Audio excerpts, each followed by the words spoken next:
Alright, and we're back. So after a touch of meditation, so here's the next result in this packet, Archimedes property version 3. It says that the infimum, or least upper bound, of the set containing 1, 1/2, 1/3, 1/4, the set of all 1 over n where n is a natural number, is 0. And so there are two things that need to happen here.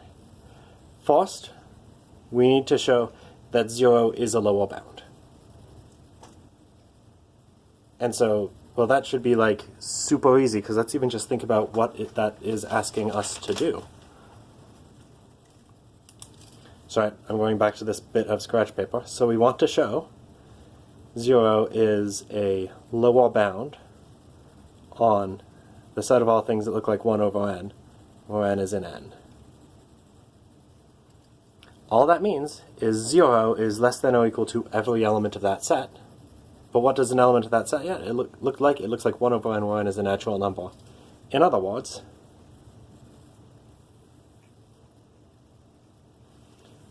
we want to show 0 is less than or equal to 1 over n for all n in n. And well, suddenly that looks like super true, right? A natural number is positive. You prove that in that big group walk. Every natural number is positive. So 1 over n is positive. You've proven that if n is positive, then 1 over n is positive. Well, positive things are bigger than 0. So yeah, this inequality will hold. So now that we've convinced ourselves that it's true, let's write it down. So if we want to show 0 is a lower bound, how do you show something is a lower bound? Consider anything in this set. Show it's bigger than 0. So let's consider any 1 over n in the set in question, the set of all things that look like 1 over n, such that n is a natural number.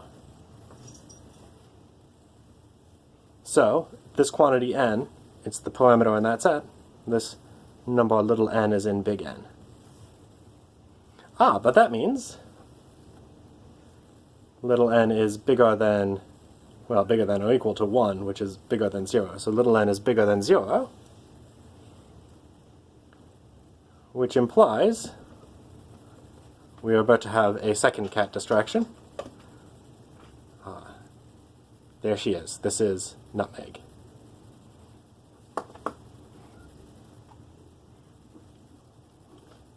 Yes, you're a good cat.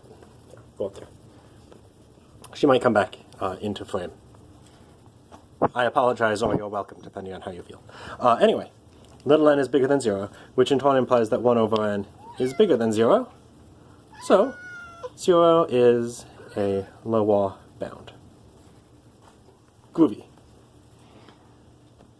So what does it mean to be a lower bound? Well, there are two things. To be the infimum, the greatest lower bound. Next, we need to show that for every lower bound L, L is bigger than 0. So I'll proceed by contradiction, and I'll also use theorem 1.6.4, Archimedes property version 1.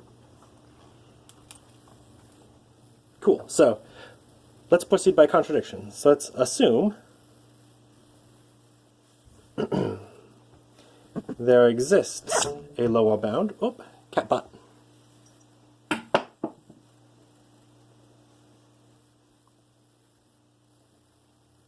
Let's assume there exists a lower bound L, such that, oh, there's a kitty cat tail. Little l is bigger than 0. So let's try to put this together. Thus, we see that, well, this L is a lower bound. So since L is a lower bound, we have L is less than or equal to 1 over n for all little n in the natural numbers.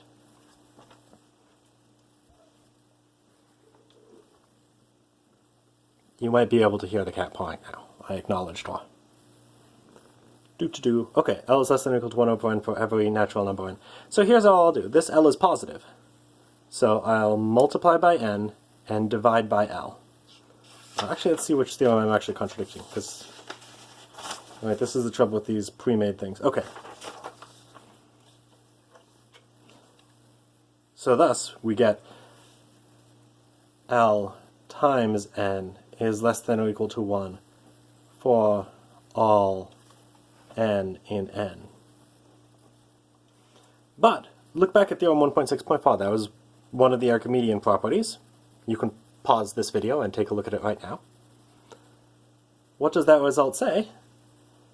So by theorem 1.6.4,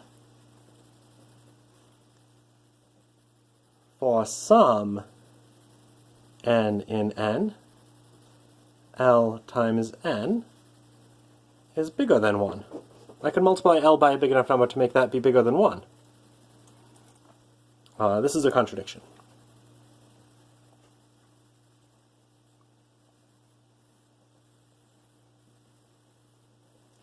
And so let's write a concluding sentence, even though I've composed this document so there's no space for a concluding sentence.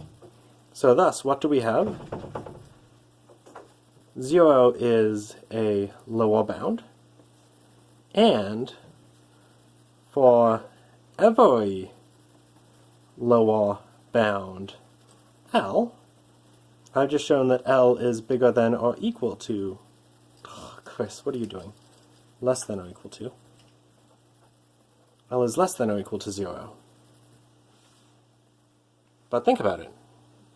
That means 0 is a lower bound, and 0 is less than every other lower bound. 0 is the least lower bound.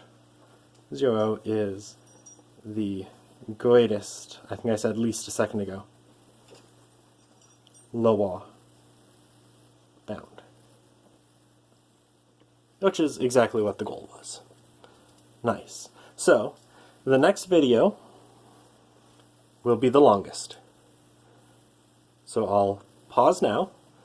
We'll make it through the proof of Archimedean property version 4, also known as the density of the rational numbers, which will say that if you give me any real numbers x and y, I can find a rational number between them. So rational numbers approximate real numbers as well as you like, which, of course, you already knew, but we can prove it.